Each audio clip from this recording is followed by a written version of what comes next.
This is a story of a man recounting the horrors of narcissism of his mother growing up. The story starts off a little slow, but keep going and you will not believe what you hear. Throughout the video, I will also be giving tips on how to identify these evil people so you can keep them out of your life. I'm Dylan Moore, and this is the Volitional Science Network, the place where people go to improve their intellectual self-defense.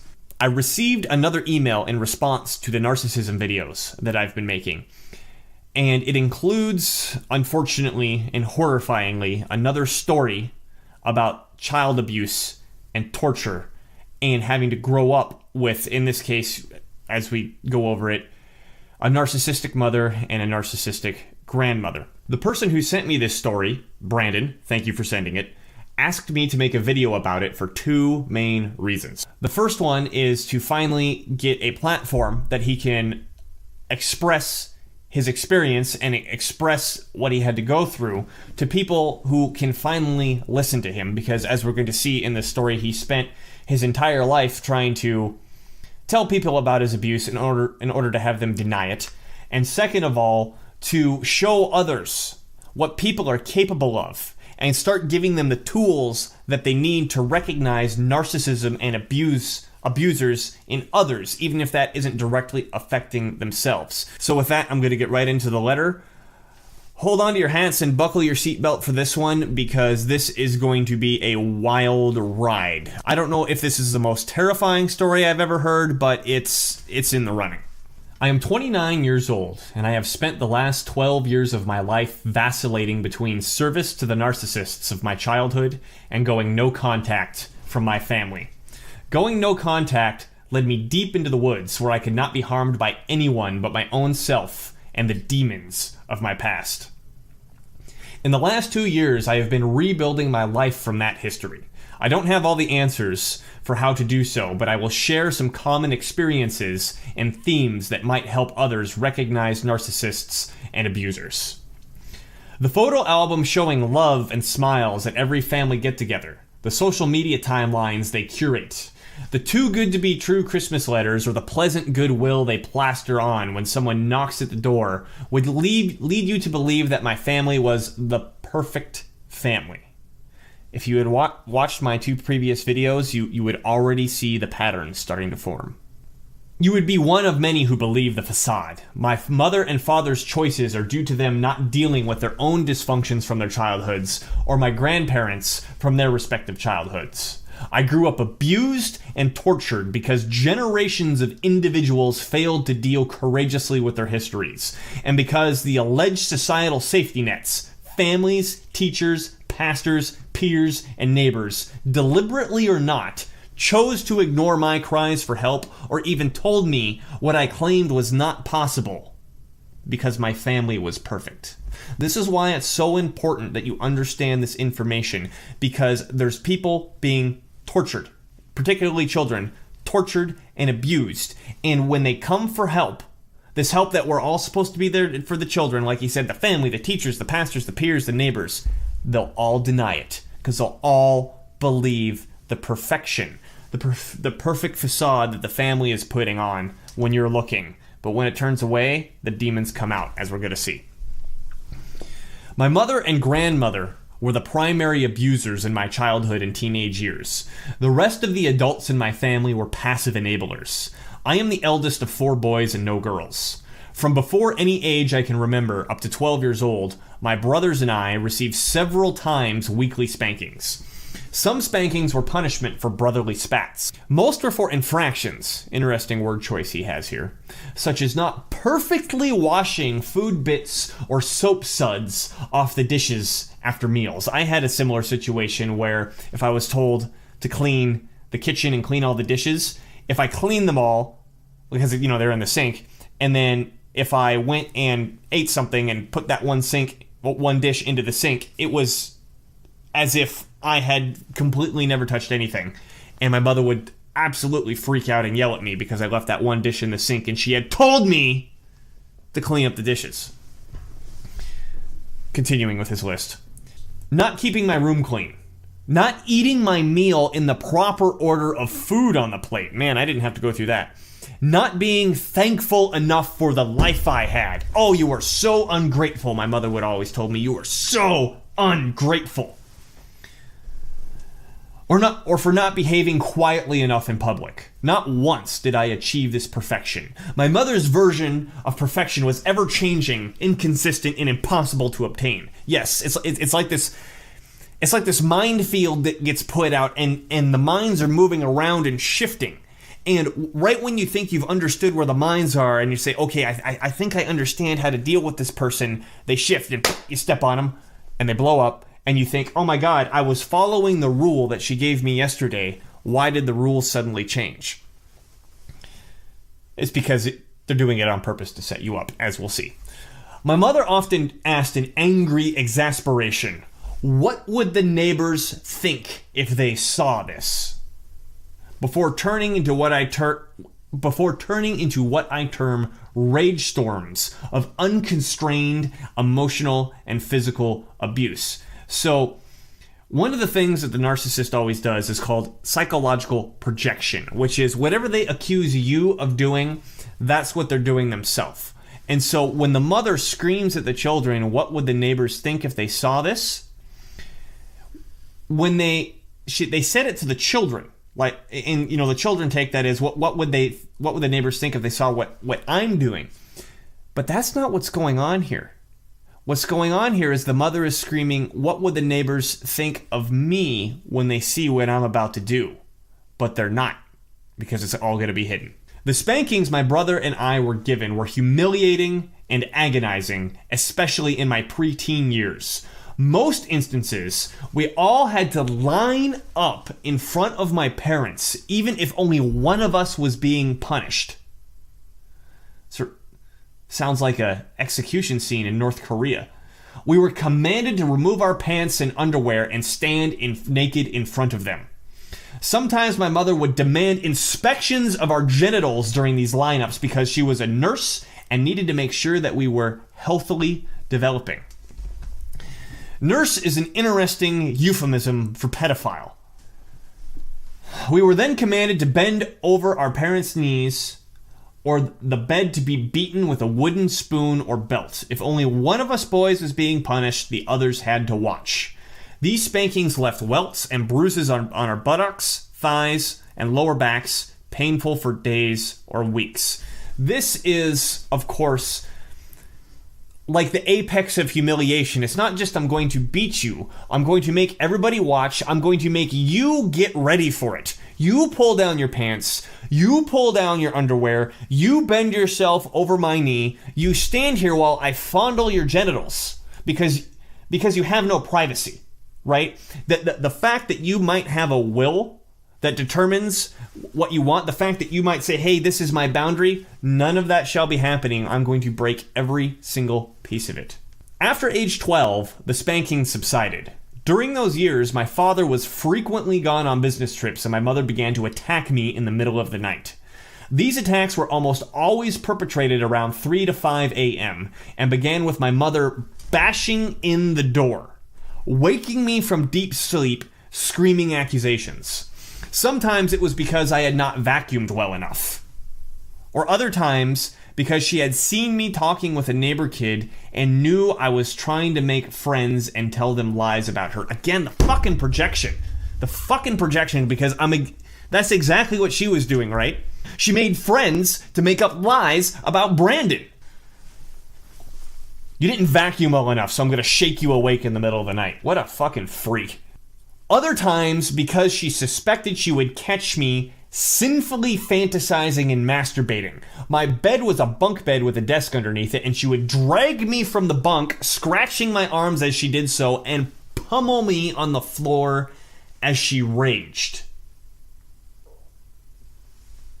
Can you even comprehend this? I didn't even go through this. I have to say, in my case, I was lucky.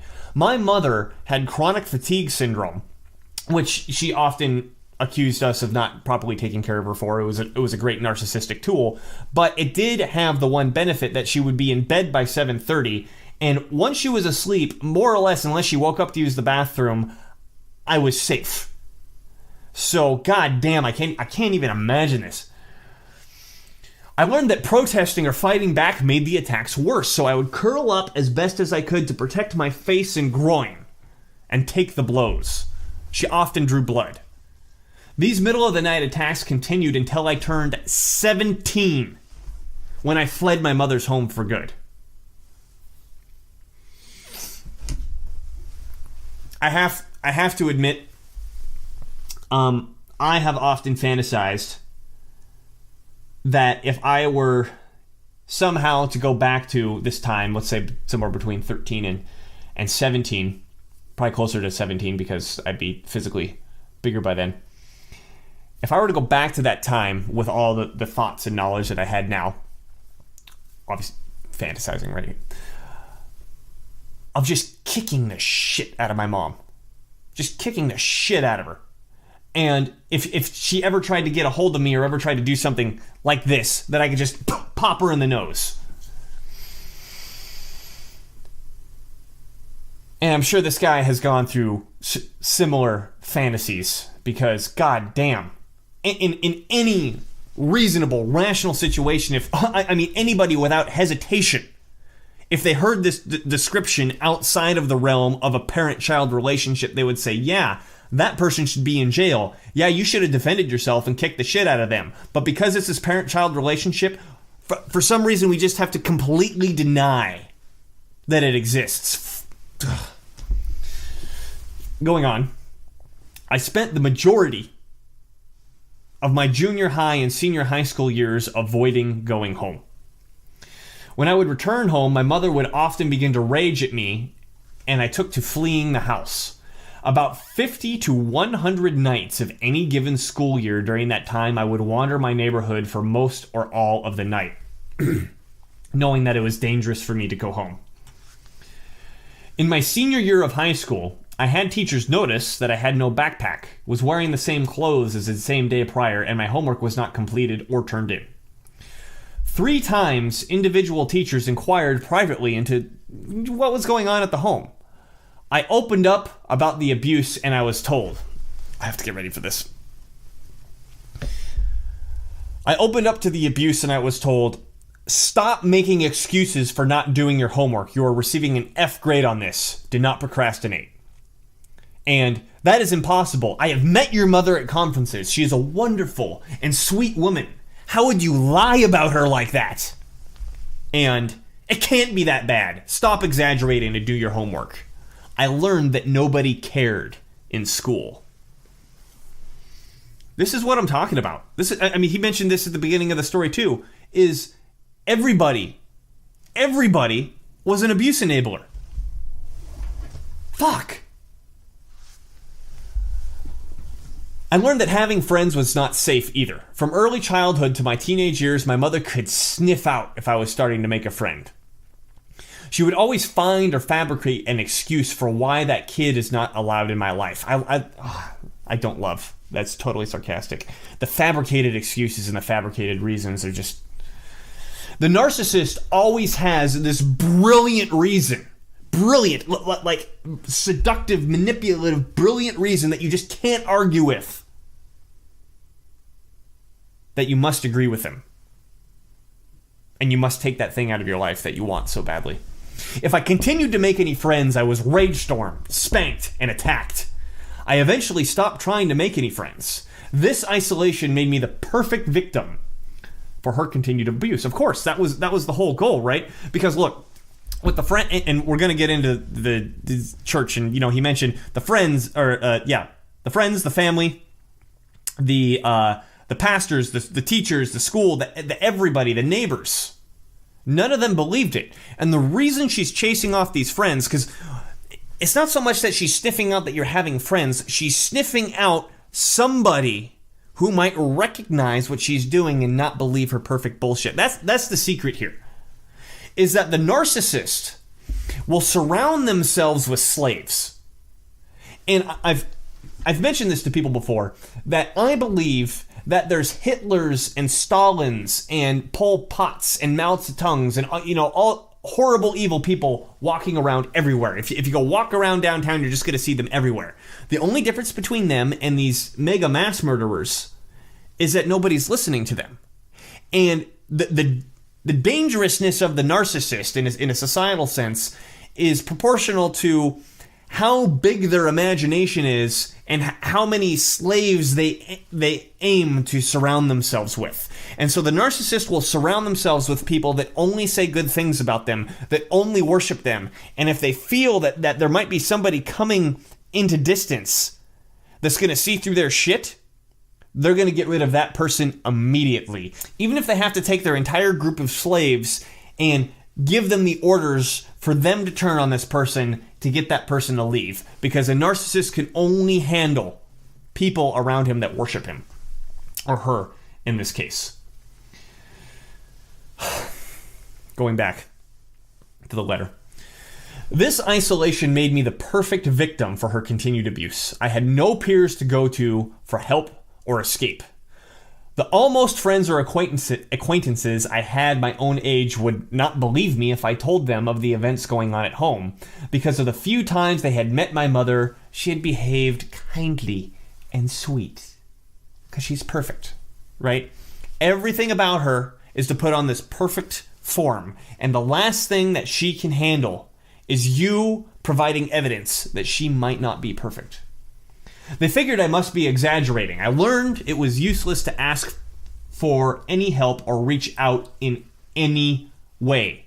This is you, person watching this who is not familiar with this. He learned that it was useless to ask for help from anyone in any way. Occasionally, throughout my childhood, my mother would decide that a certain chore needed to be done right this instant. Oh, I had to go through this too. Well, not this specifically. When she was stepping out of the shower. This is fucked up. While barely or partially clothed, she would call any one of us boys into her bathroom to describe the task. Sometimes she would flaunt herself in front of us while giving directions. This is, you remember the genital fondling part. Connect that to this. Other times, she would act appalled that we had entered her bathroom because she was nearly naked. Yes, I called you in and oh my god, how dare you come in and see me naked, depending on my mood. Otherwise, I might just flaunt it in front of you. Were we to refuse stepping inside, we would be punished for not obeying her. So you're damned if you do, damned if you don't. We were not allowed to leave until she had sufficiently flaunted herself, given chore directions, or chastised us for entering her bathroom while she was getting dressed. When I was 8 years old, my female cousin initiated sexual play and intercourse, which she called playing doctor. He doesn't give any indication to how old this female cousin was, but I'm going to assume she's a little bit older, maybe like 12. We tried this several times over the course of the following months, eventually being discovered by the women of the family in the middle of this experimentation. She, the cousin, was comforted by my aunt and grandmother, and I was spanked and raged at. Boys and girls never do that. Ever. But that was not the sexual abuse that haunts me to this day. I'm cringing because I could see what's going to come next. Not that that wasn't cringeworthy. I didn't have to go through that myself. But I can't. This is so fucked up. The girl initiates this thing. She gets comforted. Which is essentially she's getting praised for preying on him. Preying on this younger cousin, and he gets viciously, violently punished, and we're going to see the relevance to this. Boys and girls never do that. Ever. Which, of course, isn't true, but is a very interesting thing to beat into somebody, and we're going to see why that turns out to be interesting here in a couple paragraphs going on. When I was 6 years old, my mother commanded my brothers and I to line up in the living room and told us that she was going to give us the greatest gift she could. A reminder that I love you all so much, and proceeded to give us all long, deep, sloppy mouth kisses.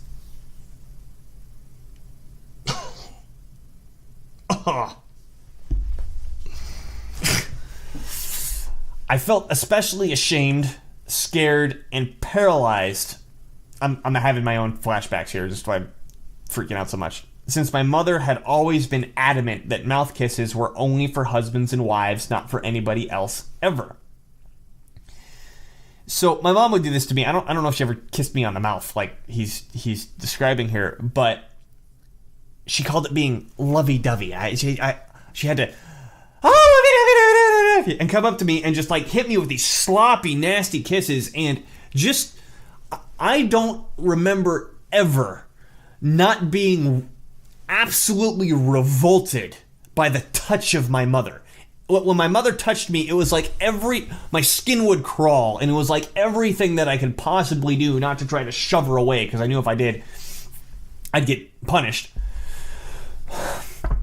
Again, this goes back to that fantasy about going back and hitting her, because I guess I have this deep-seated need to be able to get somebody away from me, and God, I see that going on here. Fuck.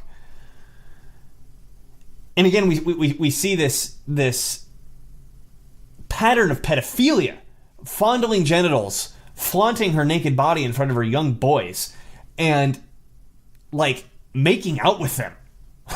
When you're 6, it's the greatest gift she could ever give, because I'm perfect, and anything that comes from me is perfect and needs to be worshipped. What I did not know, I'm continuing to read, at the time, was the oozing blister on her lip was a herpes sore, and that her great gift to us boys was herpes simplex 1. This memory is one of my earliest memories of childhood, and it is also the biggest source of my shame and worthlessness I struggle with to this day. So, I've thought about this a lot, this relationship to sex and morality and personal value. And I think my arms are crossed because I'm blah. I think the relationship and the act which is going on here is the reason rape is such a horrible, vicious crime. Is it because it denies the right a person has to their own body? It denies their own personal space. To rape someone is to put yourself and take advantage of their body without their permission. And to do so, what that means is the person who is raped, and this is rape, I mean, let's get real. Fucking forcing a 6-year-old kid to make out with you, this is rape. It tells the person who is getting raped that they have no value. Because if you had value, your boundaries would be respected. And he says it right here. This is the biggest source of my shame and worthlessness. If I had any worth, this wouldn't have been done to me. My boundary would have been respected. Let's continue reading and see the surprise. I started to feel same-sex curiosity when I was 12 years old. Gee, really? After your female cousin sexually assaults you, which, of course, I'm sure she was sexually assaulted by somebody else in her family, probably male. And then in response to getting caught, the older cousin is praised, the female gets praised and comforted and cooed, while he gets viciously beaten and told at 8 years old that men and women never do that. Or she says boys and girls, but it's not a large jump to say men and women never do that. Earliest memory, beaten and getting told that. He gets his genitals fondled with his brothers, and he just has to stand there and take it. Their mother constantly flaunts her naked body in front of them, arbitrarily deciding whether or not she's just going to do it for fun or punish them for being there. And suddenly he's interested in same-sex, or suddenly he has same-sex curiosity. Gee, fuck, I wonder where that came from. Could it possibly be that you are radically and awfully conditioned to be terrified of women? My family was practicing fundamental Baptists at the time. Why is it always the same? Why is this always the same? The practicing fundamental Baptists, the church thing. When I went to my parents with extreme guilt and shame about the feelings I was starting to have, I made it known that I wanted the curiosity gone. They responded with apparent care, but soon turned to raging accusations of faggotry, masturbation, and mortal sin. These became common themes of the evening rage storms or middle of the night attacks. One evening when I was doing my homework at my desk, my mother and grandmother barricaded me in my room and told me I was going to therapy whether I wanted to or not. I'm assuming this was not preceded by an attempt to just talk about him to go to therapy. They held me down and began to duct tape my arms and legs so they could carry me into the van. How old was he here? 12? Allegedly to drive me to counseling. I was terrified of what they might do to me, and that required me to be bound, and I fought back. They acted as though I had just done the most wretched thing possible. My grandmother began to cry and pray out loud for the demons in me. Did she start speaking in fucking tongues? And my mother kept screaming, "Who did it to you? Who touched you? Who raped you? You fucking did, Mom. You did." Projection, projection, projection, and they kept struggling to duct tape my limbs. I fled the house and stayed away for the next 2 days, including missing school. When I went to my youth group pastor and opened up about my unwanted same-sex curiosity and the abuse going on at home, he told me I was clearly wrong about the abuse. He had met my mother plenty of times in church and knew that she was a wonderful mom who could do nothing of the sort. I was then banned from going to any youth group function and treated as though I did not exist. I bet you had been head off at the pass. I bet the mother had called that youth group pastor or got a hold of him somehow before you even showed up and warned him and got the spell into his ear that you were the problem, that everything was wrong with you, and that she was perfect. And this is what pisses me off so much about this religious shit. I had to go through the same fucking thing with this religious shit, where it's all about God and it's all about Jesus and you got to do this and you're doing everything wrong, and it's all this big fucking farce to let the narcissist dominate you. The narcissist will talk up and down and sideways and all 5 ways to Sunday about, oh, we need to worship God and we need to follow God. But no. It's just the facade that you need to worship me. You need to worship me. And these fuckers in church, you useless sacks of shit, can't even pick up on this. Oh, you're so spiritually awakened. Oh, you felt the deep inner workings of Jesus. Oh, you just accept it and you feel it and you know it and Jesus guides your life, but you can't catch the shit right in front of your face. Where the fuck do you think this generation of disdained atheists came from? It's because you're worthless sacks of shit. You have no idea who Jesus is. You have no idea who God is. You're self-serving fucks who can't help the abused child in front of you. Fucking worthless. My mother was a master of subtext and manipulation. They always are. The narcissist. If I heard my mother do a simple sniff of the nose or a sigh, I knew that meant you had better take the trash out now or I will bring hell down upon you. And it's right now. Right fucking now. If you even hesitate, oh, it's hell. If over a dinner table she said, it meant someone needs to ask me what is the trouble now, or I will go into a screaming, crying rage that you all just love to torment me and harm me. Again, the projection. It has caused me many years of hardship to unlearn reading subtext and take people literally at their word. No shit.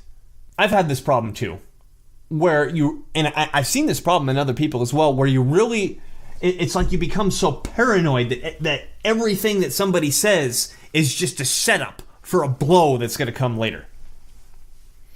After high school, I began dating a friend of mine. She and I were together for 2 years. We ended our relationship after she cheated on me and contracted an STD. Looking back with the self-knowledge I have now, I can pinpoint many red flag behaviors that she was nearly a carbon copy of my mother. It's worth pointing out here too. He doesn't say this, but I'm gonna take an educated guess that when he brought this woman around his mother, the mother probably loved her.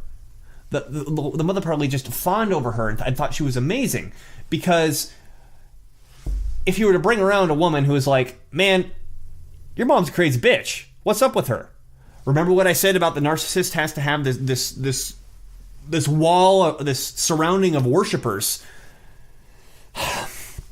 That would be someone that she would have to take her entire surrounding of worshipers and target to remove from the life. Because the last thing that she needs is someone clearly explaining to her son how and why her mother is a psycho. His mother is a psycho. At that point, I decided women were too dangerous or manipulative to be troubled with. Yeah. I began looking for a guy friend who was as adventurous outdoors as I was. I made friends with a guy. I did not see it at the time, but he and I had dysfunctions that complemented each other in a very awful way. We spent the next 5 years recreating the dysfunction of our pasts on each other, and another 3 years trying to repair the damage. During this period, I vacillated between going no contact and trying to reestablish a relationship with my mother and others in my family. I'm just thinking about my own attempts at having done that with my own family. The stress of facing my family of origins compounded my acting out historical dysfunction with my partner. Each time I reestablished connection with my mother, it started with a familiar, sweet facade that her prodigal son had returned. That skein of sweetness would turn soon into rage storms and fights. As soon as I uttered, "Mom, we have some difficult history that we need to repair before we can move forward. We need to talk about it so we don't recreate it again," I would then be rage stormed that she was the perfect mother, never did anything wrong, and why would I torture her and try to make her feel so bad about her past? Just move on! My mom would tell me that when you were a baby, I would have won the Mother of the Year award. Every morning, I was on the floor, scrubbing the floor, making sure that it was clean, scrubbing the kitchen floor and mopping it, making sure it was clean for you. Of course, that was the only example that she ever gave me was this. Oh, and I'm sorry, I forgot. The cesarean section scar. So I was a cesarean section, right? I had the umbilical cord wrapped around my neck when I was born, and so they had to cut my mom open. And so she always had to remind me, she'd open up her shirt and show me the scar and say, "This is what I did for you. This is what I did for you." And I brought this up in my previous video that the sin of the son of the narcissist, whether that's the father or the mother or both, is the causing of the imperfection of the body. That's the original sin. You ruined my perfect body. You ruined my perfect spell that I cast on everybody about how amazing I was, and you shall be punished forever. And, I mean, that's one layer of it. You go down another layer, is that these people aren't capable of providing psychological nourishment to their selves. They're vampires, literally vampires in the sense they have to feed off of your psychology. So what's happening here is it starts off with sweetness, and that sweetness is to get you back within the realm of influence, right? I'm back attached onto your neck. I'll say anything I need to get that. And as soon as you bring up that you want to talk about the pain, you want to talk about how awful it was, first of all, you're denying the perfection, but second of all, what you're doing is you're taking the neck away from the vampire to bite. That's what you're suggesting. Like, we need to not recreate this again. And she's going, no, that's what I want. All I want is to recreate this, right? All I want is to suck you fucking dry. Because I can't. What was it from Blade? The vampires can't produce their own hemoglobin, right? I can't produce my own psychological security, and I need to feed off of yours. Just move on. If I brought up direct examples of difficult experiences, I was inevitably told that those times never happened. You're lying. Why are you lying about your childhood to make your mother feel guilty? Projection, projection, projection. That's what she's doing. She's lying about his childhood to make him feel guilty. Or variations of, you are mentally ill, projection. You have been your whole life, projection. And we have always known it, projection. We will pay for you to get a lie detector test so you can know that you're lying. In mid-2017, I had a phone call with my mother in which I asked a final time if we could revisit the past so we don't recreate it in our future. I was given the familiar denials and recriminations. So I told my mother that I would no longer have her in my life, in any function, forever. Good job. But watch what she does. A week later, she came walking up my private road, past my lock gate, having driven 600 miles to my remote homestead property, and began talking to me as if nothing was wrong. And all was sweet and all was well in the world. I asked if she was here to revisit our dark history or try to resolve those issues.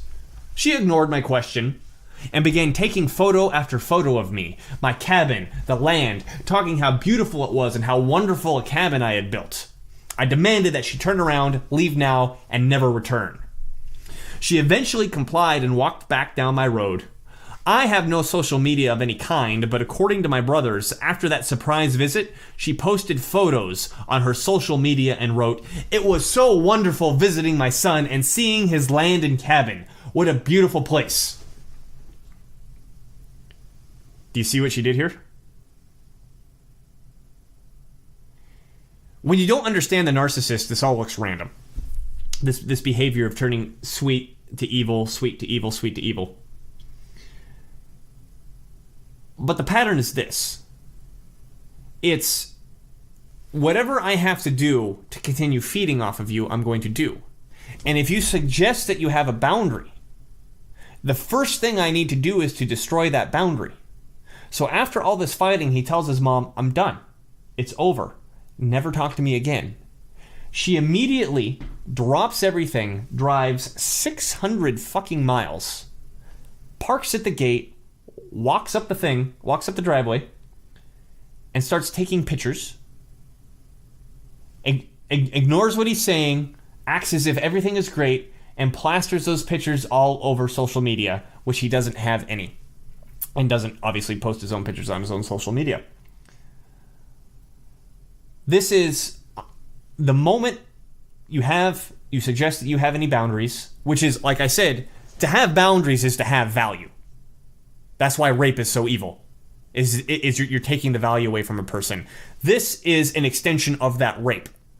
This is the extension of her fondling his balls, and spanking him and making him bend himself over her knee.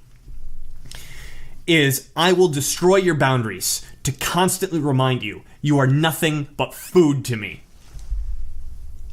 There are some common themes my mother specifically exhibited throughout my childhood and teenage years that she continues to exhibit today. She cultivates hypervigilance in you. You will search for the hidden meaning in her words or actions, asking, what does this really mean, in order to avoid punishment for not obeying her subtext. Again, this is that shifting minefield I was talking about. She will never take responsibility for her actions and their consequences. I think I've been trying to figure out a way how to as quickly identify a narcissist as possible. I don't have a clear answer yet, and I haven't had the chance to practice it that much yet. But I think the number one key, the first red flag that goes up, that the first indicator that you're dealing with somebody who might be a narcissist, and I mentioned this in my original video when I said, and you should figure this out by having read this so far. Narcissist isn't an insult you throw at somebody who might be really into themselves. Narcissism is a horribly evil and dangerous psychological attribute that somebody has. And the initial indicator is, because they can never be wrong, they can never actually take responsibility for their actions. I mean, they'll take responsibility if they think it's something good, but they'll never take responsibility for anything bad that ever happens to anybody, anywhere, including themselves, including their children, including their family, including their friends, everybody. So I think the first trick, the speed when you're dealing with people to determine whether or not that these people have these traits is to look for that denial of responsibility for anything. Anything. She will never take responsibility for her actions and their consequences. To do so would challenge the fabricated memories she has built over a lifetime. All conflict will be somebody else's fault, often made out to be deliberately conspiracy against her. Projection! Projection! Sing it to the Fiddler on the Roof tune. She does not allow negotiation. Of course! You can't allow negotiation. This is a thing that I talk about, and this isn't exclusive to narcissism, but narcissists take it to the infinite degree. Is because the key to negotiation is creating a win-win situation for both parties. People who are unable to conceive of something that might be win-win, they only exist in a realm of win-lose. So when you attempt to negotiate, what you're doing is trying to set up a win-win, and they see that you're trying to win, which to them, by definition, is they must be losing. This is why they see negotiating as an attack, and that you can't negotiate with these people. She is always right, even in the face of reason or evidence to the contrary. If you dissent or do any action but agree and subordinate yourself, she will rage at you, distort evidence, fabricate memories, guilt you with crying or accusations, or pummel you, and I guess in this case he literally means physical pummeling you into submission. My mom would do this. I don't think I ever got pummeled once. I don't think I ever got pummeled into submission other than one time that I can remember. But this thing of fabricating memories, my mom would make stuff up because I learned to keep my mouth shut. Because it's like those stupid fucking crime shows. Anything you say in court, you have the right to remain silent. Anything you say in court can and will be used against you. And that's what the narcissist is. Anything you say, they're simply going to take as ammunition to start throwing back at you. And so I learned how to keep my mouth shut because I don't know if this applies to this woman, but at least in my case, my mother was lazy. And I found out that even though if I didn't say anything, she would make something up, it was like it took her a little bit more energy and therefore a little bit more time to make something up than it would if she just had the direct ammunition to hit me with, so I could delay it a little bit by simply being silent. Going back to the story. She excels at manipulating and makes you distrust your own experience or abilities. This is why you need to read this, because listen, what happened in this story? Every single person that he went to didn't believe him. Every single person he went to didn't believe him. Friends, family, pastors, other members of the church, school teachers, neighbors. Nobody believed him because she's so manipulative. She's so insidious. They get this worm in your ear and it turns into this spell and they hypnotize you. It's fucking real. And if you don't believe that this shit can happen, you've been hit. You've been fucking hit. You gotta wake up to this shit. People do this. It's fucked up. If you cannot trust yourself, you are much more vulnerable to her control and narrative, of course. That makes sense. This often makes you feel like you are insane because no matter the conflict, she always portrays herself as infallible and you as shameful. She often controls and manipulates family members or individuals in your life, thereby gaining cheerleaders for her narrative, turning them against you. Exactly like I just said. She is obsessed with what would the neighbors think if they saw this. And like I said at the beginning, again, this is the projection of literally what would the neighbors think if they actually saw what you were doing to these children. The facade projected to all outside observers is the most important, absolutely. It is the method to disarm you in the moment. It can paralyze you from taking a particular decisive action because of a sudden concern of embarrassment or scandal. Absolutely. Always hanging over that threat of humiliation because you're making stuff up. You're at fault. You did the sexually wrong thing with your cousin.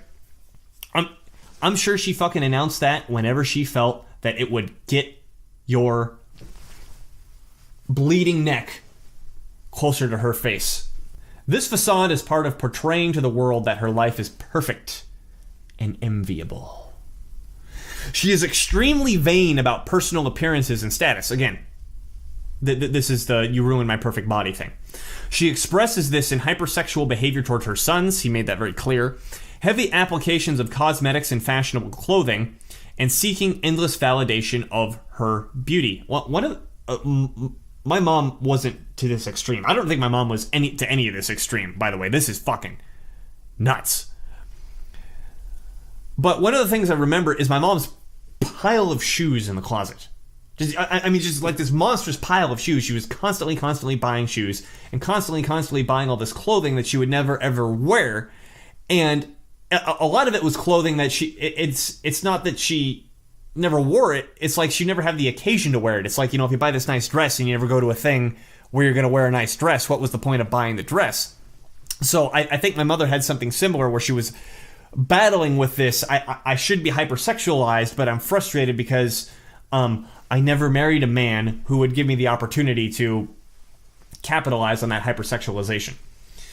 As she ages, this becomes difficult, and she is increasingly neurotic and obsessive.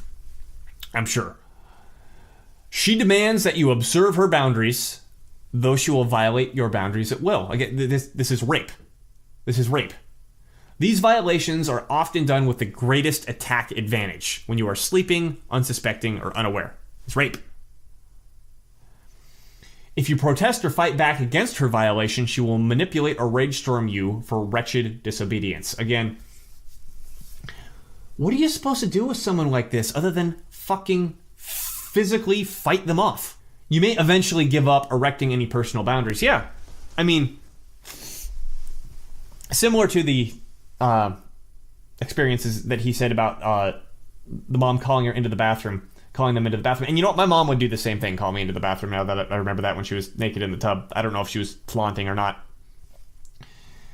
But I remember when I changed my clothes in my bedroom, because she would never knock. Well, and never, I mean, it wasn't just that she never knocked, it was like, you could tell that it was intentional. She was attempting to open the door as fast as possible to see if she can catch me at something that was forbidden or that she could make up as being forbidden at that moment. If this is, the way that the door opens, I would hide right here. So, actually, let me do it the other way. If this is the way that the door opened, I would hide right here. So when she opened the door, if I was naked, I was behind the door and I could say, hey, I'm changing, because she wouldn't warn me that she was coming in. So same thing, you give up on erecting any personal boundaries. She isolates you from having contact with those who might ground you in reality or come to your aid. This is what happened to my father.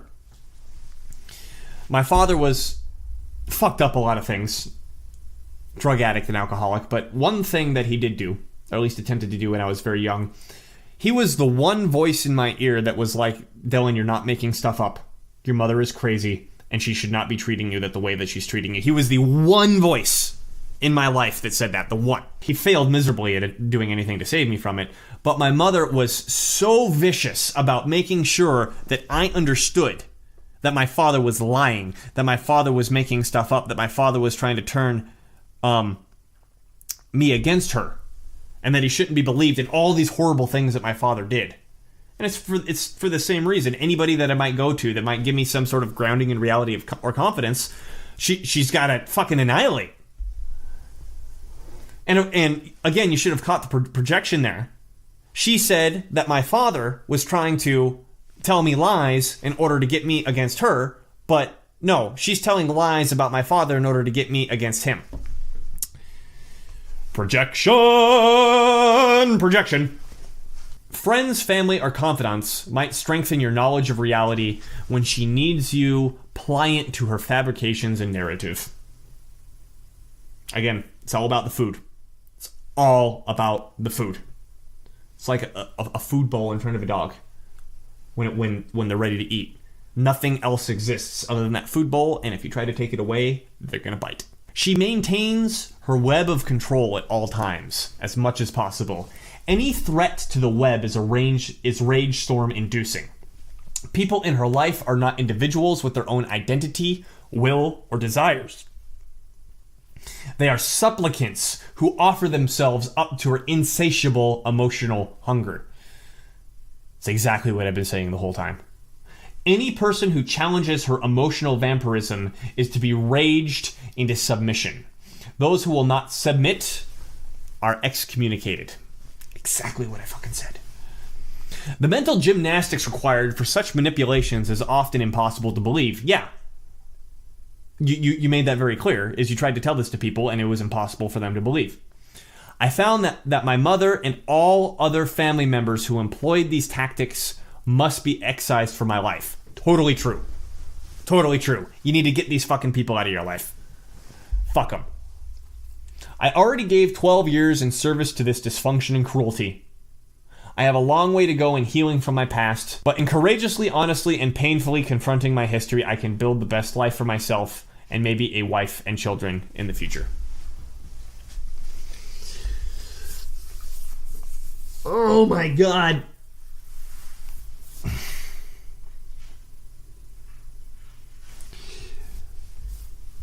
I challenge you to tell me a more horrible story in a Stephen King novel. To end this, thank you again, Brandon, for having the courage to send me this story. I know it probably makes you nervous, but I hope your mother has the chance to see this. And I hope people who denied your experience have the chance to see this, because I won't deny your experience. I'll call them out too, particularly the church people, lacking in any sort of spiritual enterprise whatsoever. The key to Satanism, you know when they flip the pentagram upside down? That pentagram is supposed to represent the four elements and you. So there's the four sides, and when the pentagram is right side up, it's you on the top. When you flip it over, it's you on the bottom. The idea is when the pentagram is flipped up, you are served by the four elements. When you flip it over, you serve those four elements. You are a slave to the material world. All these church people, and all these people who denied your experience, this is what they are. And I emphasize on the church people because they're the ones saying that they're not doing this. They're slaves to the material world, and they won't confront the spiritual terror by looking inward and having deal with the fact that something horrible might be happening to another human being like this.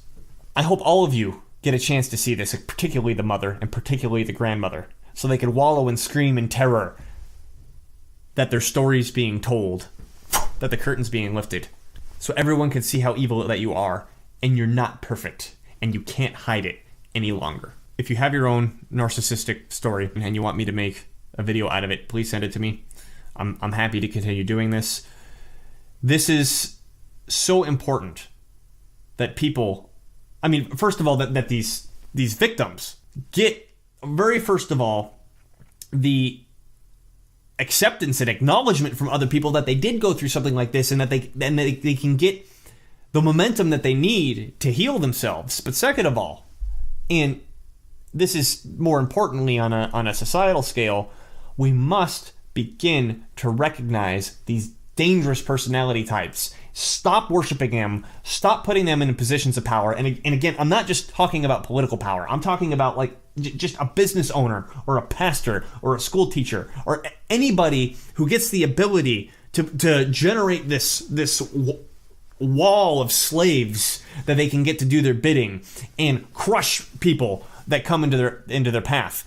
These people need to be recognized for who they are, and as a society and as a civilization, we need to stop putting these people in positions of power. And with that, I'm Dylan Moore. This is the Volitional Science Network, doing the Narcissist stories. We'll see you again next time. If you found this content useful or interesting and terrifying, which it was very, very terrifying, please give me a like, give me a share, give me a subscribe, leave me a comment, email me your story. And if you would like to help me create more content like this, please consider subscribing to my Subscribestar or giving me a donation. I have several cryptocurrency addresses linked below. It really helps me out a lot, and it really keeps me going. Thank you so much.